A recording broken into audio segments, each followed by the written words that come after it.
आप सभी को अभिनंदन, नमस्कार। दीपावली की हार्दिक शुभकामनाएं। भाई दूज को आज एक उत्साह का माहौल भी है और भारतीय जनता पार्टी भाई दूज के इस पावन पर्व पर आप सभी को और देशवासियों को बहुत बहुत शुभकामनाएं देती है।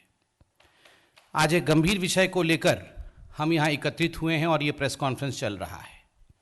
यह प्रेस कॉन्फ्रेंस देश के हित के लिए है कि किस प्रकार कुछ ऐसी पॉलिटिकल पार्टी हैं जो लगातार, और हम ये कई वर्षों से देख रहे हैं कि देश के लिए अहित सोचते हैं और देश के हित के लिए कभी चिंता नहीं करते हैं।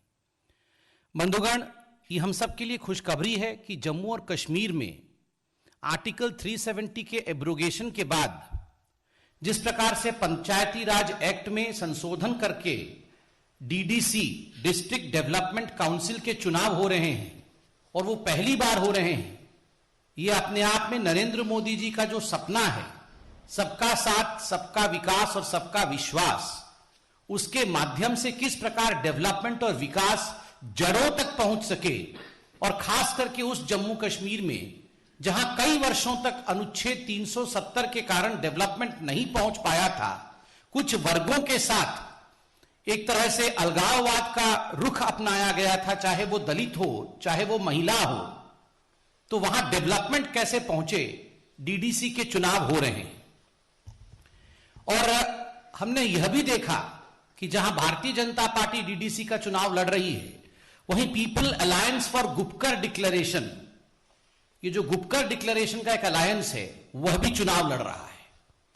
कल कांग्रेस पार्टी के जम्मू कश्मीर के अध्यक्ष गुलाम अहमद मीर ने प्रेस कॉन्फ्रेंस करके ये जानकारी दी कि जो 10 पार्टी ये गुपकर अलायंस में हैं और मिलकर चुनाव लड़ेंगे डीडीसी के, उसमें कांग्रेस पार्टी भी शामिल है। ये जो गुपकर अलायंस है उसमें कांग्रेस पार्टी भी शामिल है और कांग्रेस पार्टी का एक ही एजेंडा है इस अलायंस में, और एजेंडा है अनुच्छेद 370 को वापस लाना। बंधुगण, आपको जानकर आश्चर्य होगा, कल कांग्रेस पार्टी के अध्यक्ष, जम्मू कश्मीर के अध्यक्ष सोनिया जी और राहुल जी के कहने पर जिस प्रकार फारूक अब्दुल्ला जी से मिले और जो स्टेटमेंट जारी किया गया, उसमें एक लाइन लिखा गया है, मैं पढ़ता हूं, to defeat those who have been forcefully implementing the laws in union territory. कि ये जो गुपकर अलायंस है उसका मुख्य उद्देश्य है कि जो लोग बाध्यतम, फोर्सफुली जम्मू कश्मीर में कानून को थोप रहे हैं, उन शक्तियों को हराना है। मैं सोनिया जी से और राहुल जी से पूछना चाहता हूं, क्या मतलब है इस वक्तव्य का? फोर्सफुली इंप्लीमेंटिंग किसके कानून है? ये कोई चाइना के तो कानून नहीं है, ये कोई पाकिस्तान के तो कानून नहीं है, यह कानून किसका है? यह कानून हिंदुस्तान का है। कौन बनाता है यह कानून? हिंदुस्तान की जनता की प्रतिनिधि इन कानूनों को हिंदुस्तान के सर्वोच्च मंदिर जो डेमोक्रेसी का है, लोकतंत्र का सबसे बड़ा मंदिर जो है, पार्लियामेंट में बैठ करके विचार विमर्श करके लोकतांत्रिक तरीके से ये कानून बनाती है। फिर आप कह रहे हैं कि हम फोर्सफुली इंप्लीमेंट कर रहे हैं, और आप उन लोगों को हराना चाहते हैं जो लोग हिंदुस्तान का कानून हिंदुस्तान के मिट्टी में इंप्लीमेंट करना चाहते हैं। यह बहुत ही धिक्कार का विषय है। बंधुगण, मैं राहुल गांधी जी से और सोनिया गांधी जी से पूछना चाहता हूं, आप आज गुपकर अलायंस में हैं, इस अलायंस में एक पार्टी कह रही है कि हम चीन के साथ मिलकर के आर्टिकल 370 वापस लाएंगे। आपको याद होगा फारूक अब्दुल्ला क्या कह रहे हैं? फारूक अब्दुल्ला कह रहे हैं हम चीन के साथ मिलकर आर्टिकल 370 वापस लेकर आएंगे। और वहीं एक और पार्टी है इस गुपकर अलायंस में, जहां पर महबूबा मुफ्ती कह रही हैं कि मैं तिरंगा नहीं उठाऊंगी और तिरंगा उठाने नहीं दूंगी। एक चीन के साथ मिलना चाहता है, एक तिरंगा नहीं उठाना चाहता है, और चिदंबरम जी उसी समय सिंक्रोनाइज करके, ठीक उसी समय जिस प्रकार इस प्रकार के बयान एनसी और पीडीपी द्वारा दिए जा रहे थे, कांग्रेस पार्टी ने ठीक उसी समय चिदंबरम जी के माध्यम से ट्वीट किया था कि अनुच्छेद 370 हटाना यह बहुत ही अनुचित है और हम अनुच्छेद 370 की वापसी चाहते हैं, हम वापस लाएंगे। Just connect the dots my friend. जिस दिन अनुच्छेद 370 पे डिबेट और डिस्कशन पार्लियामेंट में हुआ था, कांग्रेस पार्टी, आप याद करिए वो दृश्य, सोनिया गांधी जी इशारा करती हैं और तुरंत अधीर रंजन चौधरी खड़े हो जाते हैं और अमित शाह पर हमलावर होकर कहते हैं कि आप अनुच्छेद 370 पर हिंदुस्तान की पार्लियामेंट में कैसे डिस्कशन कर सकते हैं? यह तो बायलैटरल मसला है, बिना पाकिस्तान की अनुमति के हिंदुस्तान के पार्लियामेंट में यह डिस्कशन कैसे हो सकता है? ये सारी चीजें, if you connect the dots you find that right from the day one till today everything stands connected. ये सब जुड़े हुए हैं। उस समय अनुच्छेद 370 पे डिस्कशन नहीं कराने की इच्छा, आर्टिकल 370 ना हटे, बाद में कोई तिरंगा ना उठाए, चीन की सहायता से किस प्रकार अनुच्छेद 370 वापस आए, यह गुपकर है या गुप्तचर है? मैं यह सवाल पूछना चाहता हूं। ये कौन सा अलायंस है? ये जो गुप्तचर अलायंस है, ये गुप्तचर अलायंस क्या चाहती है? ये गुप्तचर अलायंस वही चाहती है जो पाकिस्तान चाहता है। ये गुप्तचर अलायंस वही चाहती है जो हिंदुस्तान के दुश्मन देश चाहते हैं।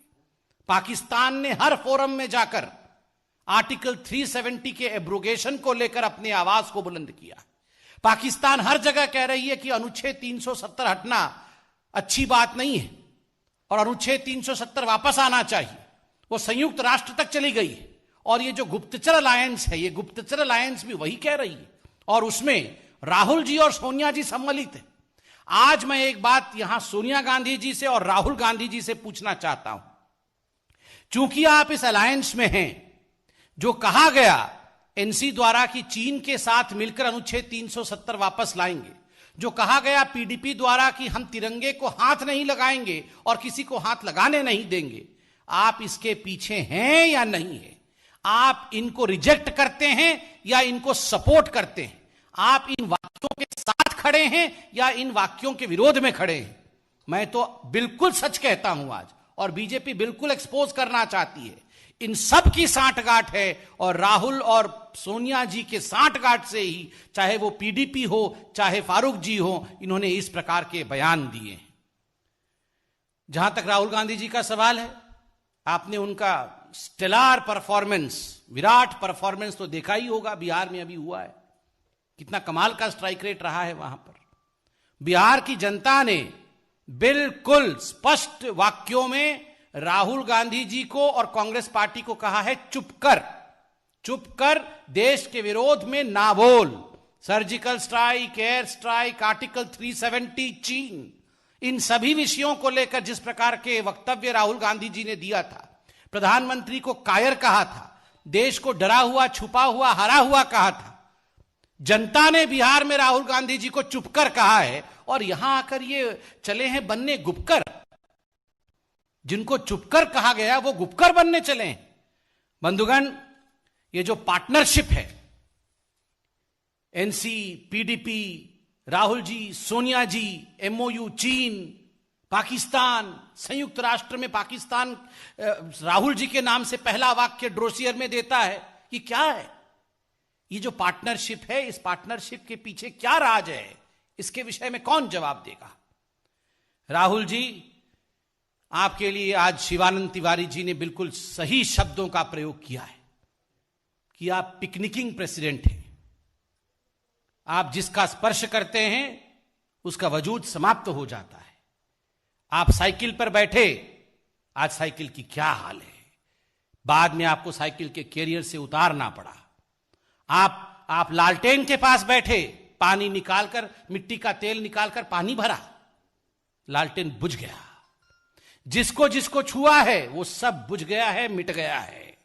और आज हम तो छोड़िए, भारतीय जनता पार्टी तो हमेशा सच्चाई कहती है। आज आपके साथी सच्चाई कह रहे हैं।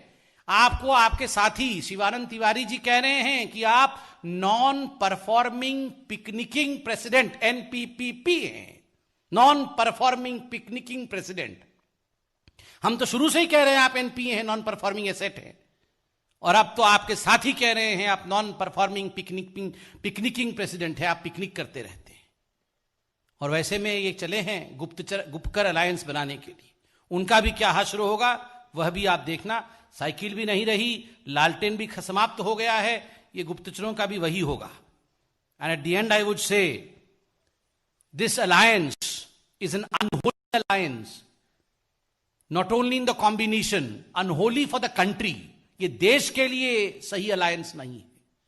और ये एक नर्वस एंड अनफॉर्म्ड अलायंस है। This alliance is a nervous and unformed alliance. They are nervous that if people of Jammu and Kashmir taste the taste of development, it's but natural that they will say goodbye to all these political parties which form the Gupkar alliance. If they taste the taste of development, they will never stand in support of separatism. They will always stand for Vikaswad, which Narendra Modi ji said recently in the Dhanyavad Gyapan speech after Bihar election. मैं इतना ही कहना चाहूंगा, और कोई सवाल आपके मन में हो तो अवश्य पूछें। Yes sir.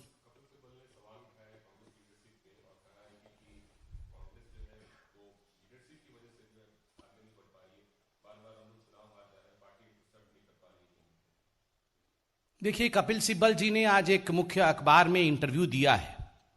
बहुत सारे बिंदु उन्होंने उठाए हैं। वैसे तो वो उनके पार्टी का विषय है, इस पर हम टिप्पणी नहीं करते हैं, मगर कपिल सिब्बल क्या, ये तो 5 दिन राहुल जी को देखने के बाद, मात्र 4-5 दिन देखने के बाद ओबामा जी को सत्य मालूम पड़ गया कि ये नर्वस एंड अनफॉर्म्ड लीडर हैं, इनसे ना हो पाएगा। जो दूर 7 समुंदर पार ओबामा जी को मालूम पड़ गया, ये 7 दिन हफ्ते में जिसके साथ रहते हैं उनको मालूम नहीं है। कांग्रेस के सारे लोग जानते हैं जी कि ये नर्वस और अनफॉर्म्ड है, मगर कब तक, आप बताइए, कब तक 100 टन का पत्थर दिल पे रख के ये सब चुप बैठेंगे?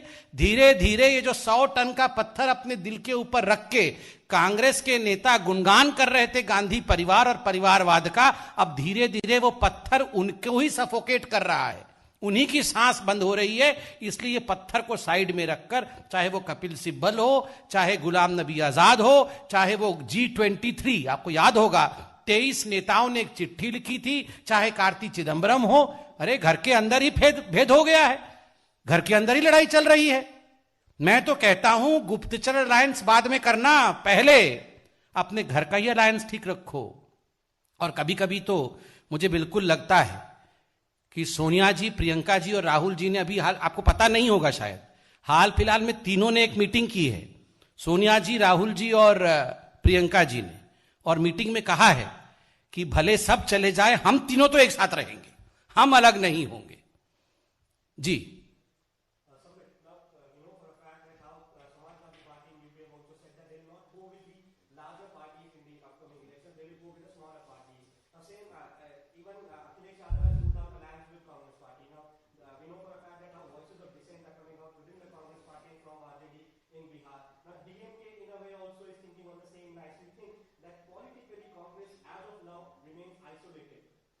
see, as far as Congress is concerned, why is Congress isolated is a larger question.